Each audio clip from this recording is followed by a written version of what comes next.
Varicose వ్యాధితో బాధపడుతున్నారంట. తక్కువ ఖర్చుతో ట్రీట్మెంట్ కావాలి అనుకుంటే ఎవిస్ హాస్పిటల్ని సంప్రదించండి. నమస్తే రమ్మగారు. నమస్తే జయ. రమ్మగారు, కంట్రోల్ చేసుకోలేనంత కోపం చాలా మందిలో చూస్తూ ఉంటామండి. వెంటనే వస్తుంది, 10 నిమిషాల్లో పోతుంది ఆ కోపం అయితే.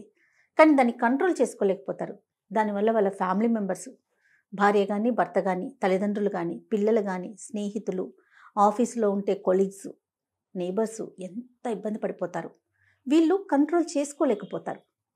నేను కొన్ని సందర్భాలు, అంటే ఆన్సర్ కూడా నేను చెప్తున్నా, కొన్ని సందర్భాల్లో వాళ్ళ వైపు నుంచి నేను విన్న ఆన్సర్ ఏంటంటే, నాది ఒక 10 నిమిషాలే ఉంటుంది నాకు కోపం, ఓ పావు గంటే ఉంటుంది, నేను మళ్ళీ మామూలు అయిపోతాను కదా, నేనేం దాన్ని కంటిన్యూ చేయట్లేదు కదా. ఇలాంటి ఆన్సర్స్ కూడా వింటూ ఉంటామండి. దాన్ని సమర్థించుకోవటం అని నేను అనుకుంటాను. రమ్మగారు, అసలు ఇంతకీ మీ ఒపీనియన్ చెప్పండి. మీ ఒపీనియన్ చెప్పండి. తన కోపమే తన శత్రువు అన్నారు. తన శాంతమే తనకు రక్ష. తన కోపమే తన శత్రువు అని ఎందుకమ్మా ఈ శతకారుడు ముందు చెప్పాడు కోపం గురించి? నిజమే కదండి. ముందెందుకు చెప్పాడు మరి? అదే నీ కొంప ముంచుతుంది కాబట్టి. కోపాలు 2 రకాలు ఉన్నాయి జయ. శీఘ్రకోపి, దీర్ఘకోపి. శీఘ్రకోపి అంటే ఊరికే కోపం వస్తుంది, వాళ్ళకి అన్నిటికీ కోపం వస్తుంది, ప్రతిదానికి దురుసే, తర్వాత ఏదో మామూలుగా ఉంటారు. ఇంకొకళ్ళు దీర్ఘకోపి, ఏం చేసినా వాళ్ళల్లో నుంచి ఆ పగ ప్రతీకారాలు పోవు, చాలా కాలం గుర్తుపెట్టుకుంటారు. చిన్నప్పుడెప్పటిదో పెద్దయ్యాక కూడా దాన్నే తలుస్తూ ఉంటారు, ప్రతిసారి దానికి ప్రతిక్రియ చేయాలని చూస్తారు. 2 తప్పే, 2 ఇబ్బందే.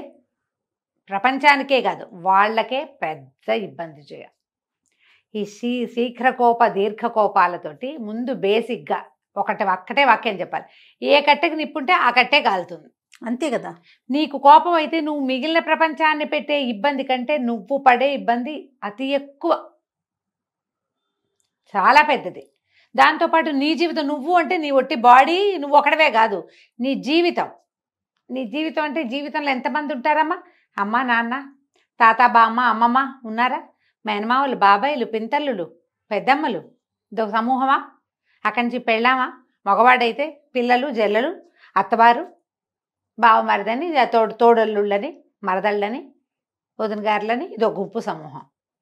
ఇదే అక్కడి నుంచి నీకు ఉద్యోగం ఉంటే నీకో ఆఫీసు, నువ్వు చదువుకునే నాడు నీకో స్కూలు, నీకో కాలేజీ. ఎంతుందమ్మా సమూహం.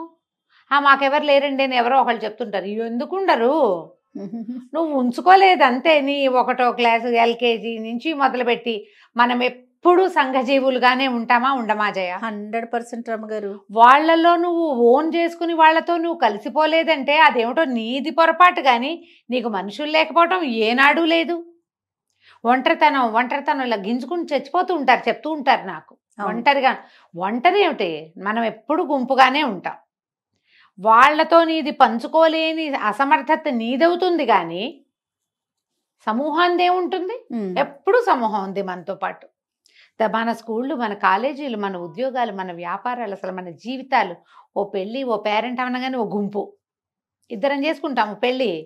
రిజిస్టర్ మ్యారేజ్ చేసుకోవాలన్నా 10 మంది వెళ్తాంగా. అడవుల్లో భార్యాభర్త నింగి నేల సాక్షిగా పెళ్లి చేసుకునే రోజులు ఆ రోజులు లేవు కదా. లేవు. ఎప్పుడో పూర్వకాలంలో పంచభూతాల సాక్షిగా గాంధర్వ వివాహాలు అవి చేసుకునేవాళ్ళు. అవును. ఇప్పుడు ఆ గాంధర్వాలు కూడా అందరికీ తెలిసేలాగానే తగలబడుతున్నాయి.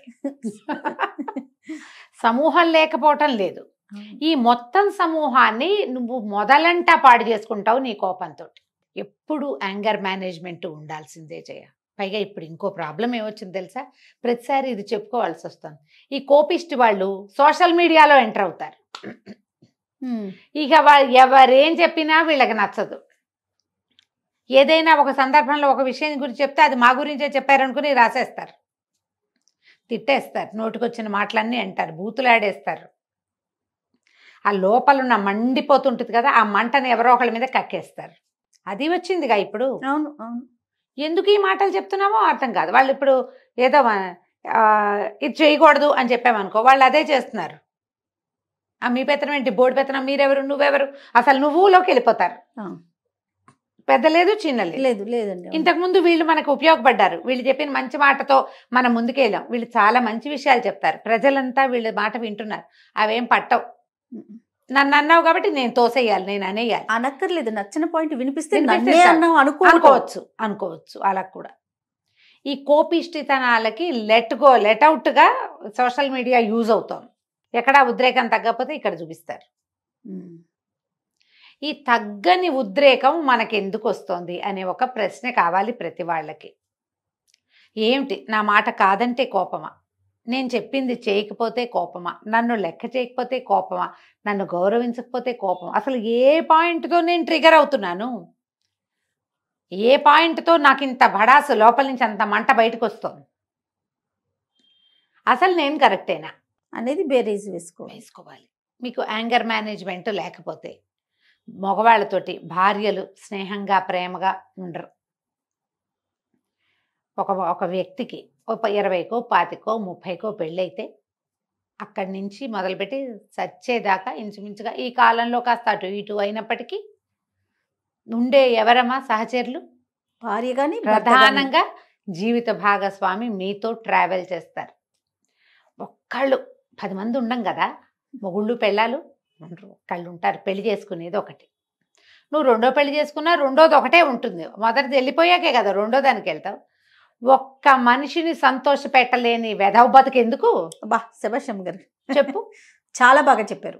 వాళ్ళని సాటిస్ఫై చేయలేవు, వాళ్ళని సంతోష పెట్టలేవు, వాళ్ళని స్థిమితంగా ఉంచలేనప్పుడు ఏమిటి నీ దగ్గర ఏముండి ఏం ప్రయోజనం? కంట్రోల్ లేనప్పుడు అప్పుడు భార్యాభర్త కూడా నటించుకోవాలి. నటించడమే, ప్రేమ ఉండదు, ఏముండదు. ప్రేమ కానీ ఆపేక్ష కానీ అభిమానం కానీ ఉండవు. చచ్చినట్టు ఉంటారు వాళ్ళు.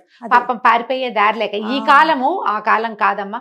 పాత రోజుల్లో కోపిష్టి మొగుళ్ళు, శాంతమూర్తులైన భార్యామణులు సినిమాల్లోనే కోకొల్లలు చూసాం మనం. మనకు ఎంతమంది తెలుసో, మన బాబాయిల్లో పిన్నమ్మల్లో చాలా మంది ఉంటారు. అవును, మనకి తెలుసు. రోజు అప్పుడప్పుడు మనం కూడా ఉంటాం ఆ గుంపులో. కోపిష్టి మొగుడు, శాంతమూర్తి పెళ్ళాం, లేదా పరమ కోపిష్టి పెళ్ళాము, ధూర్తురాలు, నోటికొచ్చినట్టు మాట్లాడుతుంది, దాన్ని భరిస్తూ ఉండే భర్త. బట్ ఈ కాలము అది కాదు. మొట్టమొదట మిమ్మల్ని డిచ్చు కొట్టేది మీ తాలూకు సహచరులే, పార్ట్నర్లే. వీడని వదిలేస్తారు. నువ్వెంత ప్రేమగా ఉన్నా. కొంతమంది ఉంటారు పాపం, అయినా సరే అని భరిస్తారు, కొన్నేళ్లు లాగుతారు. ఎప్పుడో ఒక రోజున విరక్తి వస్తుంది, ఎవరో 10 మంది కూడి మిమ్మల్ని సెపరేట్ చేయడానికి పూనుకుంటారు. అది పోతుంది. అసలు లేదు, మీతోటే ఉన్నారు. నేను చెప్తున్నాక మీతో ఒక్క మనిషి భగవంతుడు నీతో ఒకళ్ళని కూర్చి మీ ఇద్దరు కలిసి నడవండి అంటే, మీతో ఉన్న మనిషిని హాయిగా సంతోషంగా ఉంచలేని జీవితం వృధా. మీరేం సంపాదించినా, ఏం కొనిపెట్టినా, ఎంత బాగా చూసుకున్నా, ఆ కంట్రోల్ లేని కోపిష్టితనం ఉంది చూడు, అవి ఒక్కటి చాలు. మనం తప్పడని ఒక సినిమా చూసాను, నీకు గుర్తుందా? ఒక్క చెంపకాయ తోటి, ఒక్క చెంపకాయ కొట్టినందుకు తాప్సిది, ఒకే చెంపకాయ. అవును రమ్మ గారు. దాంతో డివోర్స్కి వెళ్ళిపోతుంది అమ్మాయి. మళ్ళీ వాళ్ళ అత్తగారిని ఎంత బాగా చూసుకుంటుంది, చూసుకుంటుంది, అన్ని బాగా చూసుకుంటుంది.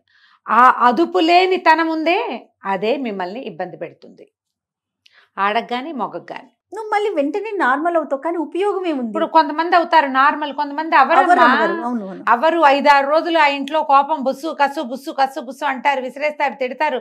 పిల్లలు మిమ్మల్ని చూడడానికి భయపడతారు, పెద్దవాళ్ళు మిమ్మల్ని అసహించుకుంటారు. అని ఏం బతుకమ్మా, ఎందుకు వచ్చిన జీవితం అది? ఏదో చేసేయండి అంటలా, తగ్గించుకోండి, కంట్రోల్ చేసుకోండి. దీన్ని తగ్గించుకుంటే మనం కూడా హాయిగా ఉంటామని అర్థం చేసుకోండి. ఈ కోపిష్టితనం, యాంగర్ మేనేజ్మెంట్కి బోలెడన్ని థెరపీలు ఉన్నాయి. ఓకే, విపశ్యన అంటారు, తెలుసు కదా, విపాసన అంటాము. అవును, విపశ్యన. ఆ విపాసన లాంటివి చేయొచ్చు, ఏదైనా యోగా క్లాస్ చేయొచ్చు, హార్ట్ఫుల్నెస్ యోగా చేయొచ్చు. ఎలాంటి మీరు లేకపోతే ఇప్పుడు ఈషా ఫౌండేషన్ వాళ్ళు ఇన్నర్ ఇంజనీరింగ్ అని ఒక బ్రహ్మాండమైన కోర్సు ఉంది, అది చేసుకోండి. నేను 100 చెప్తున్నా. ఒకళ్ళని ప్రమోట్ చేయట్లేదు, ఒకళ్ళని సపోర్ట్ చేయట్లేదు, మీరు అర్థం చేసుకోండి. ఏ ఒక్కళ్ళని నేను ప్రమోట్ చేసే ఉద్దేశం కాదు. సొసైటీలో ఉన్నాయి, ఇన్ని రకాలు ఉన్నాయి. ఆర్ట్ ఆఫ్ లివింగ్ ఉంది, దానికి వెళ్ళొచ్చు, ఈషాకి వెళ్ళొచ్చు, ఎక్కడికో ఒక చోటికి వెళ్ళండి. వెళ్ళడానికి 10 దారులు ఉన్నాయి.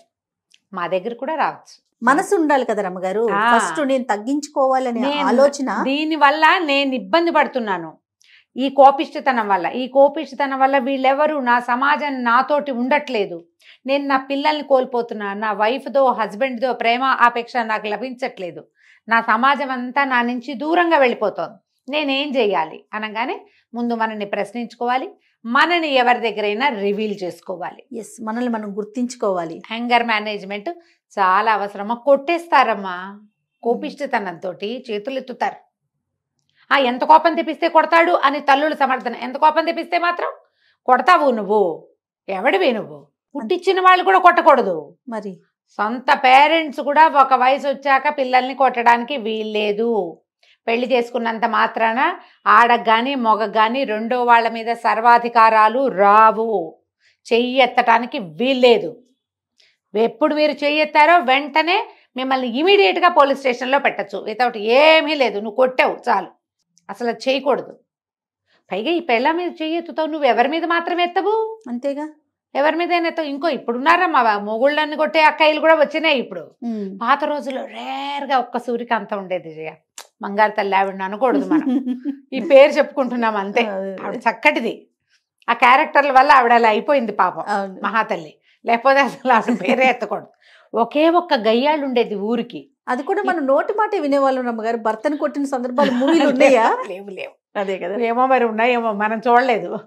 కానీ వీళ్ళు తిరగబడి కొడతారు. తిరిగి కొట్టేవాళ్ళు అసలు అంటే మొగుళ్ళ మీద పడే వాళ్ళు కూడా ఉన్నారమ్మా ఇప్పుడు. బ్రహ్మరాక్షసులు అవి ఉన్నాయి. వాళ్ళు తక్కువ కాదు, వీళ్ళు తగ్గట్లేదు ఎక్కడాను. ఈ తగ్గని వాళ్ళు తగ్గించుకోండి. తగ్గించుకునేందుకు బోల్డ్ పద్ధతులు ఉన్నాయి. మొదట అసలు మీరు తగ్గాలా లేదా అనేది ఆలోచించుకోండి. నాకు యాంగర్ మేనేజ్మెంట్ అవసరమా? నేను దీనివల్ల ఏమేమి నష్టపోతాను? నాకు ఆఫీసా, ఇల్లా, సమాజమా, పిల్లల, భార్య, నేనేనా? నాకే ప్రాబ్లంగా ఉందా? నేనే హ్యాపీగా లేనా? నీ లోపల పెద్ద బడబానలో మండుతుంటే నువ్వు ఎలా హ్యాపీగా ఉంటావు? నవ్వటానికి కూడా నీకు నోరు రాదు. నవ్వలేని, సంతోషంగా ఉండలేని, నలుగురితో కలవలేని దౌర్భాగ్యపు జీవితం ఎందుకు? వేస్ట్ కాదు. అవును, సరి చేసుకోండి. దాన్ని అవకాశాలు ఉన్నాయి కదా. ఎవరెవరితో మీకు చెడిందో మీ కోపం వల్ల వాళ్ళందరితో తర్వాత సారీ చెప్పుకుంది. కానీ మీతోటి ఎలా సారీ చెప్పించాలో మీరు చేరిన ఈ కోర్సులో వాళ్ళందరూ చూసుకుంటారు దాని సంగతి. మీరు కోర్సులో చేరితే ఆటోమేటిక్గా వాళ్ళు చెప్తారు మిమ్మల్ని ఎలా సారీ చెప్పాలి, ఎట్లా నీ లోపల ఉన్న నెగిటివిటీని పోగొట్టుకోవాలి, ఎలా నీ లోపలి తీవ్రతని సాఫ్టెన్ చేయాలి. నేను ఇలాగే ఉంటాను, ప్రశ్నిస్తానంటే ఇది ప్రశ్నే కాదు. ప్రశ్నించటం వేరు, కోపిష్టితనం వేరు. మీరు అర్థం చేసుకోండి. కోపిష్టితనం వేరు, ప్రశ్నించటం వేరు. సమాజంలో ఉన్న ఒక చెడునో మన ఎదురుగుండా ఉన్న వాళ్ళు చేసిన ఒక తప్పునో నువ్వు ప్రశ్నించటం వేరు. నువ్వు ధూర్తంగా రియాక్ట్ అవ్వటం వేరు. కోపిష్టితనం డిఫరెంట్ ఫ్రమ్ క్వశ్చనింగ్. అది అర్థం చేసుకోండి, ఆ రెండిట్లో తేడా. ఎవరైనా ప్రశ్నిస్తుంటే వాళ్ళని కోపిష్టి వాళ్ళని అనుకోకండి. అది వేరు, ఇది వేరు. కోపమే ప్రధానమైనది.